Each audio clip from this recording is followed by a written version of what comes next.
Hi, my name's Nate McBee. I'm a Senior Systems Engineer here at AGI, and today we're going to talk about the Systems Toolkit integration with Scalable Networks, QualNet and Exata tools.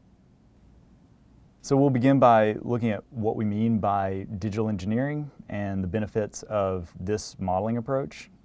We're going to look at how STK is applied in this context, and in particular when focusing on the challenges of modeling and considering more advanced network topologies.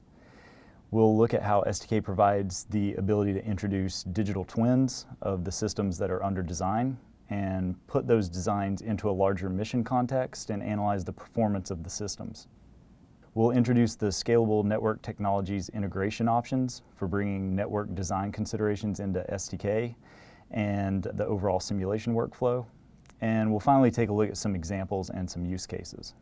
So if we summarize just from the point of view of digital mission engineering or digital mission operations, how we're viewing the life cycle for project and product management, this is kind of the situation that we see today where all of the models tend to be disconnected from physics-based simulations. They're disconnected from phase to phase, and that typically is going to lead to a lot of reinvention or duplication of modeling efforts. It also can introduce a lack of validation and a lack of consistency. Having all of these individual phases of the life cycle being disconnected and maybe even not in touch with the original requirements, having it disconnected from testing and training techniques, this is something that is obviously is a challenge today. And the goal here is to be able to connect these gaps, right, by providing a digital thread. And in that digital thread, this is where models of the various systems at different phases of the program or the product lifecycle, they can all contribute. That thread provides a physics-based modeling and simulation environment that's applicable across all the domains, where subject matter experts across all aspects of the system design and testing and operations can contribute back to that design. They can influence the testing and benefit from kind of a deeper understanding of all of the analyzed results. STK really provides a simulation of the operational environment, the mission that you're looking to design, the system and the payloads that support that kind of end-to-end realistic multi-level testing, and really supports that across a range of possible conditions.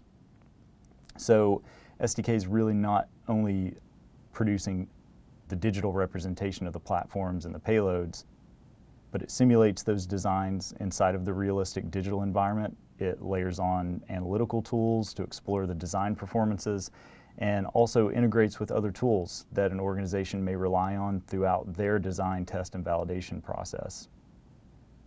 It really opens up the opportunity to continually influence those digital twins through updates to the models, providing quick understanding of the performance, and ability of the systems involved to provide opportunities for engineers to optimize those designs.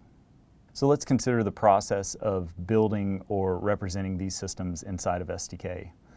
This can typically be broken up into kind of a three-step process. Starting with an accurate representation of the environment that you plan to operate in, you'd begin introducing data sets like terrain models or urban cityscape models, choose to simulate weather conditions or employ certain RF environmental models. And that helps you to predict signal propagation losses and attenuation, as well as other data sets and other models that may be required as you begin to increase the fidelity of the overall mission and the way you're representing it inside of the software. And you then begin modeling the platforms that are involved. So these could be aircraft, satellites, ground vehicles, etc., as well as their attached payloads. So STK offers modules throughout the software which are specifically designed to allow users to represent their platforms and the payloads with high degrees of fidelity.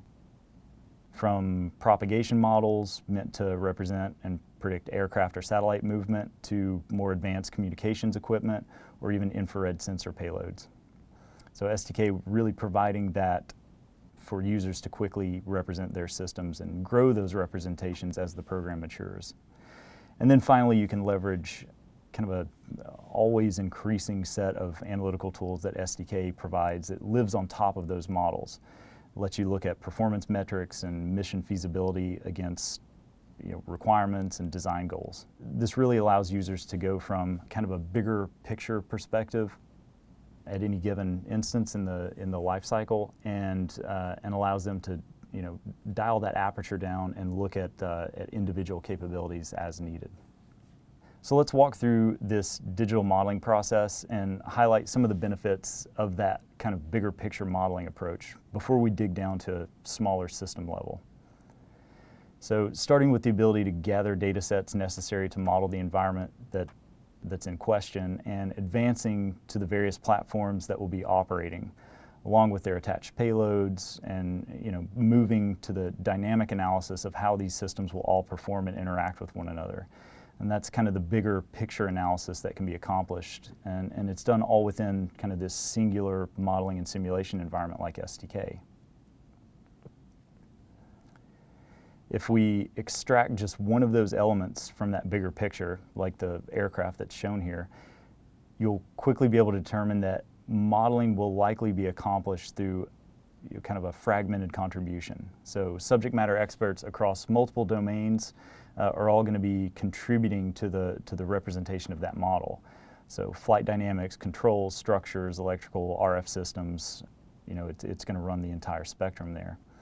And these will be groups of engineers who may use tools to explore and design individual components or individual aspects of the system with high levels of accuracy.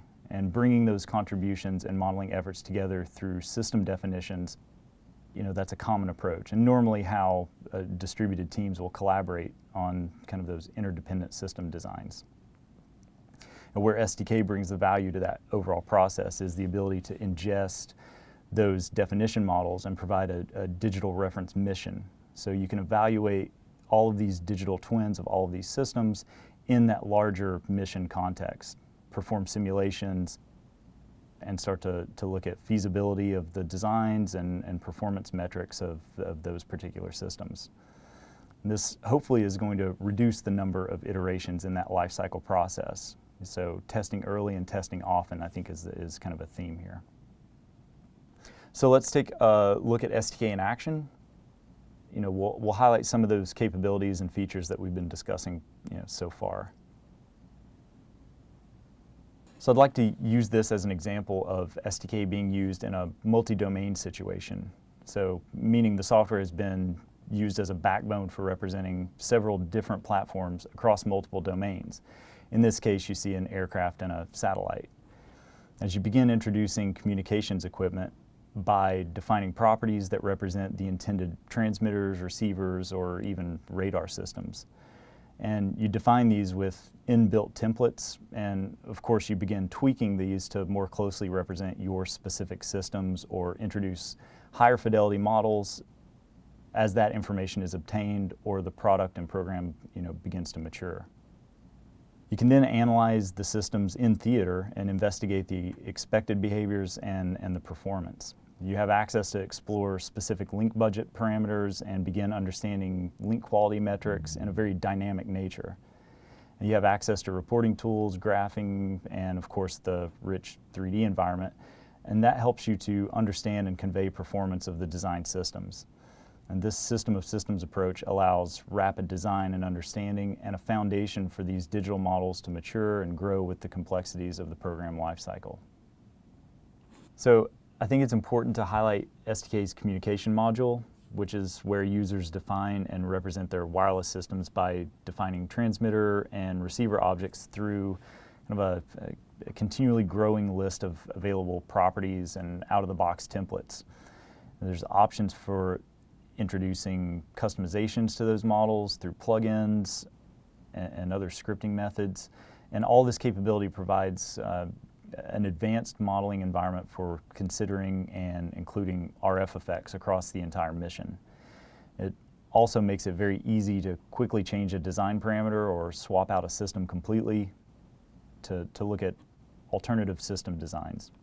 And keeping in mind that all of this is tied to STK's time-based engine and That's going to provide a high-fidelity motion and physics to the platforms and the payloads that are being modeled.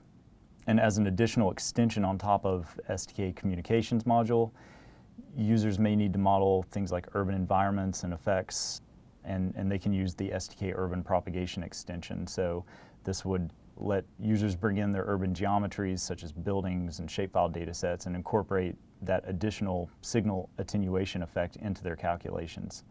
This is geometry specific as well, so it's not just statistical models. So the actual geometry of the buildings are utilized when performing that signal degradation. Let's now shift gears a little bit, and we're going to talk about how users can extend that link and RF analysis with Scalable Networks tools for network modeling.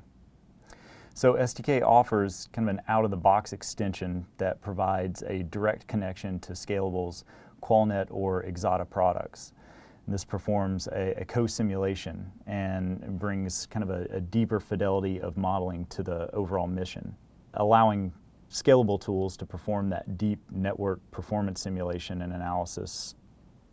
System and mission designers can quickly and easily understand communication links beyond just the physical RF layer and start investigating things like network traffic performance, even down to a packet level, and start to realize the system performance and bring that level of simulation to the design and planning processes as early as possible. It's also important to point out a differentiation across the Scalable Networks product line. So on one side, you have the ability to integrate with QualNet, which utilizes SNT's network modeling capabilities, looks at network performance statistics, and kind of employs a simulation approach. And on the other side, you have options to integrate with Exata, and that utilizes more of a real-time interface to interact with real network nodes and provides a sort of an emulation capability. So as your program matures and you begin to need things like hardware-in-the-loop testing or incorporation of real-world equipment into the simulations and testing, you have the ability to accomplish this, seamlessly through these simulation and emulation options. So with this co-simulation integration, the benefit spans across both, kind of both sides of the tools, starting with Scalable's ability to model network specifics in terms of how the network should behave, how it should route traffic and queue data and other aspects of the overall network design.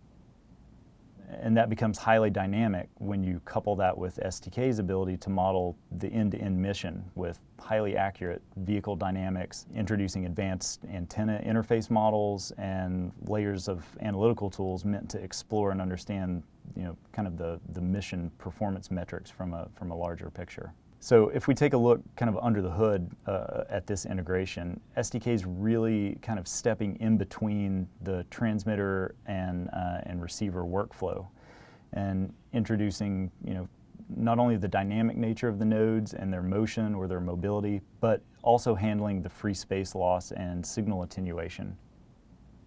And looking to apply more advanced modeling algorithms and prediction of the environmental impacts on the signals and consideration for antenna-specific effects. Then taking those metrics and reintroducing them back into the Scalable Networks tools to go ahead and traverse the remainder of that network stack. So let's take a look at this in action by looking at a few demonstrations. In this simple example, we have a convoy of ground vehicles all in assumed communication with one another through their own local wireless network comms. In order to remain in constant communication with the in-theater Central Command headquarters facility, communications from the convoy will be routed through an airborne UAS, and it's going to be loitering throughout the region. STK is going to be used to model all of these assets, their movement and mobility, as well as the communications and payloads that are going to be used. And in addition, we have terrain data, which contributes to the signal attenuation, as well as some vehicle and system performance constraints that are modeled and incorporated. In particular, we have put an antenna pointing limitation on the aircraft that restricts the antenna's gimbal from pointing less than 5 degrees from the local body plane of the aircraft. This will potentially affect the antenna's ability to point, track, and kind of target the vehicle convoy during the flight as the aircraft maneuvers, and it requires banking, pitching, and rolling during turns. We'll then use the inbuilt Scalable Networks interface to define the networks, the subnets, the interfaces, the nodes, and the applications or the links that we wish to explore. All right, so as we sort of laid out, this is the STK scenario, and as I animate through, you're going to notice a few things, and I'll point these out. But in the 3D window, kind of centered on the UAV, and that's meant to provide that relay link between the mobile vehicle convoy and the headquarters location. So we've modeled a few things here, and I've turned on kind of a body plane visualization so that, if you remember, we have a antenna pointing constraint that's been enabled on this. So that kind of helps understand that pointing limitation. And as I animate this out, you'll see a couple of the mobile vehicles starting to take their route, and you can sort of see and identify the headquarters location there as well. So if I zoom out, kind of get a global picture of what's going on here. All right. So let me jump to a couple of key points in the demo. Number one, just jumping back to the beginning, I just want to point out the antenna gain. So you're seeing kind of a pointing directional antenna, and also another additional antenna that just popped on that's targeting the second mobile ground vehicle in this convoy. As we pointed out previously, there's a local mobile network across all of the mobile ground vehicles. So that's one singular subnet in the context of, how we would set this up within QualNet. And then, of course, the routing that goes from that mobile number 2 ground vehicle up to the UAV and then back down to headquarters. And just to highlight that maximum sort of pitching angle on the vehicle, this view is centered around the aircraft, and as we approach a turn, there's a couple of things that you'll notice. That antenna no longer points and aligns with that blue line that represents kind of the direct line of sight for that leg of the communications relay. And that's important because you'll see that in some of the physical layer modeling that STK does. So we've highlighted in the aircraft route portions, particularly during the turns, where that non-optimal pointing takes place. And of course, from the STK side, we want to look at what that does to kind of an overall, link budget. So we've got a couple of heads-up display link parameters that have shown up here in the 3D window, and that's showing us the link between the Mobile 2 ground vehicle and the UAV. So we can see things like the EB over N naught and the bit error rate. And that particular leg of the overall communication link is the one that's most susceptible just due to the antenna pointing constraint. Another way to look at this performance, which is really interesting from the STK side, is just to look at coverage along the route of the vehicle. So we're coloring the vehicle route here based on the quality of the link between the Mobile 2 ground vehicle and the UAV.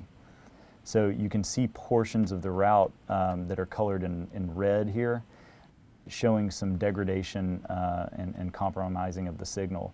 If I pause right there and kind of go back over to look at where my UAV is, you'll notice that it's kind of right in the middle of its banking maneuver, right?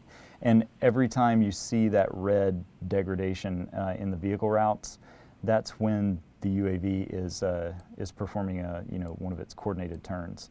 So kind of highlighting the impact of being able to understand the dynamics of the systems themselves, how the vehicles are moving, and bringing that high fidelity mobility to the modeling and simulation aspect.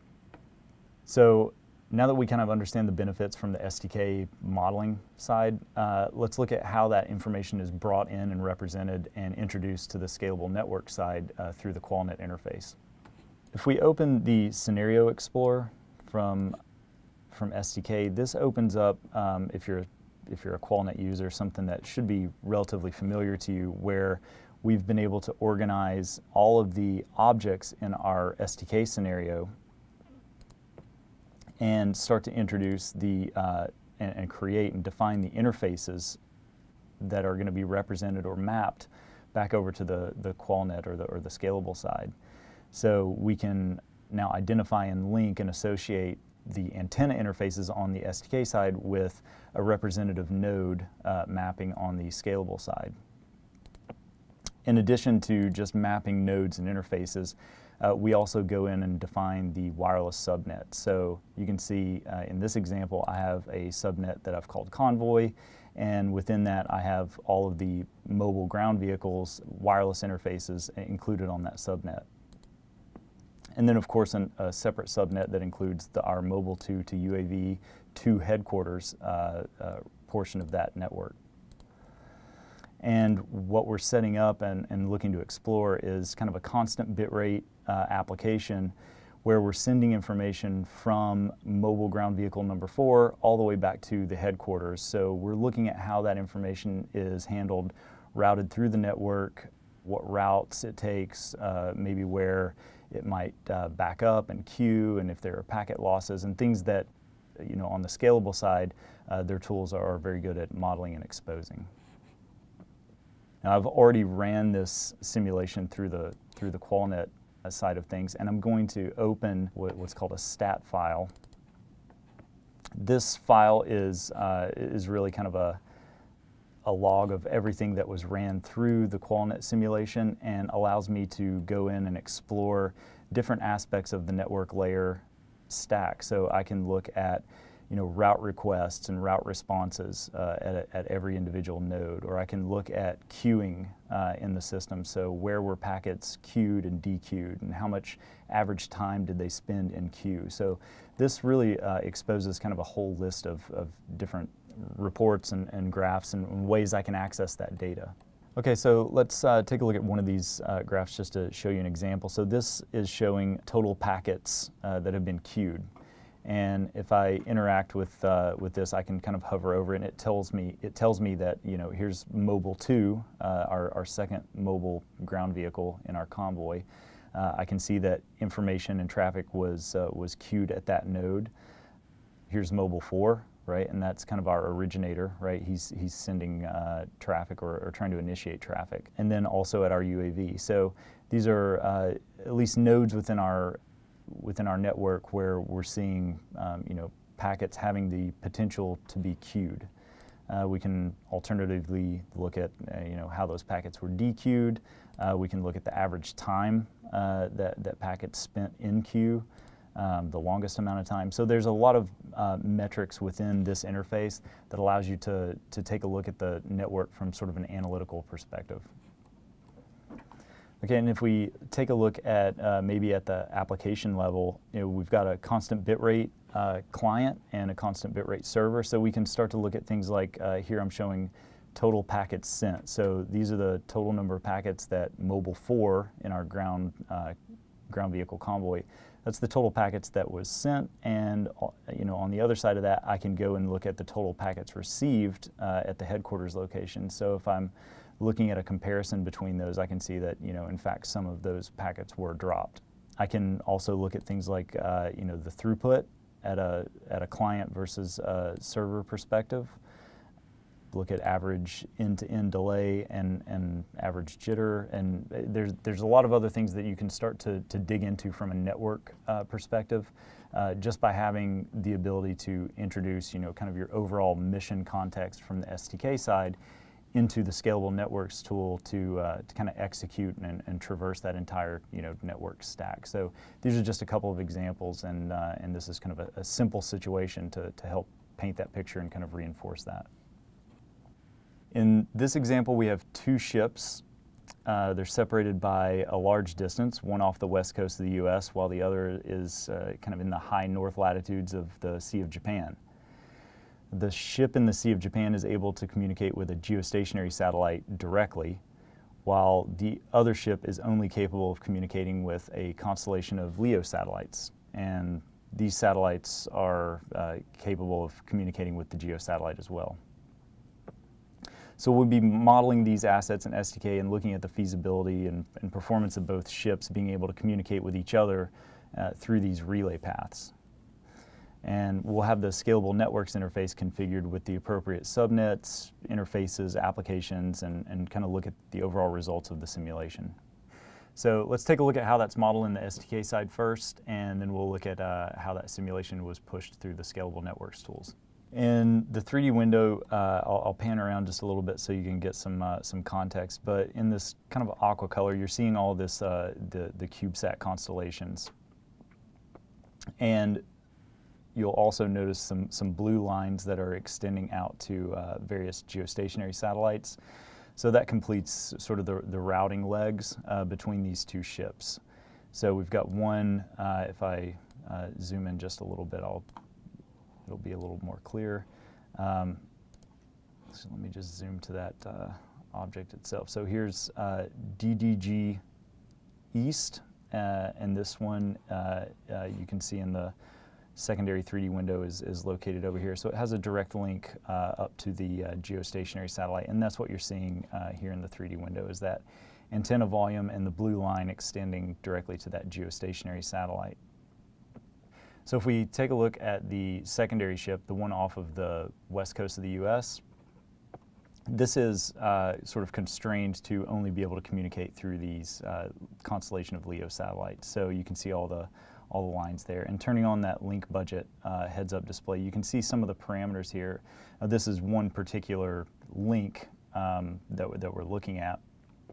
This is to a particular satellite in that constellation down to the ship, but you can see the dynamic nature of that particular leg, where we're seeing EB over N naught and bit error rate.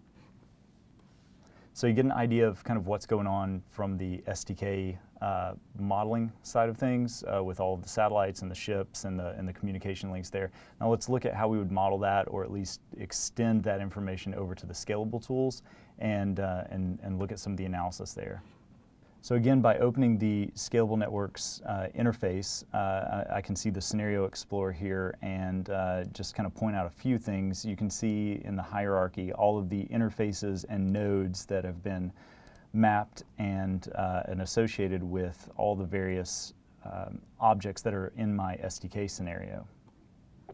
You can also see some of the wireless subnets that have been created. Looking at constraining communication links and routes between various objects, as well as this application layer that's been set up to simulate or emulate the DDG West to DDG East ship communication. So going from one ship to the other ship, routing through the constellation of LEOsats, and also relayed through the geostationary satellite, right? So we have that mapped and interfaced through the Scenario Explorer. This has been ran already, so let's take a look at some of the statistic files that come from that simulation. So if we scroll through, we can see various layers of the network stack that are sort of being presented here. The network IP, here's your queuing and routing. But first, looking at the application layer itself, we've got a client and server, and obviously that's one originating ship object in the STK side to the receiving ship object. So if we look at things like, here we're seeing total messages received. If we look at the other side of that and look at total messages that have been sent, you can see that there's obviously some loss of messages. And we could look at that from a data standpoint and look at bytes of data that were sent in that simulation, and also looking at bytes that were received, right? And you can see a similar discrepancy there. So this gives you kind of a starting point to start walking back up the stack and looking at things like where were packets queued and dequeued, perhaps maybe looking at something like the longest time in queue. So which object is sort of acting as a bit of a bottleneck in that entire network. If we look at the routing, this is usually interesting to look at where route requests and route responses happened, and which packets were forwarded and by which asset. So we can see which satellites were responding to route requests. We can look at data packets that were sent, forwarded, received, if there were packets that were dropped because no route could be found. So these are all things that, from the standpoint of STK going beyond just physical layer modeling, we can start to employ the Scalable Networks tools to investigate the network performance itself and look at things beyond just physical layer modeling. So this is a really powerful way to understand the routing and the dynamics from a network topology standpoint. Thanks for joining us today. Hopefully this helped introduce the benefits of the integration between Scalable Networks tools and AGI's Systems Toolkit. If you have any questions, feel free to contact us, and as always, you can visit us at agi.com for more information. Thanks.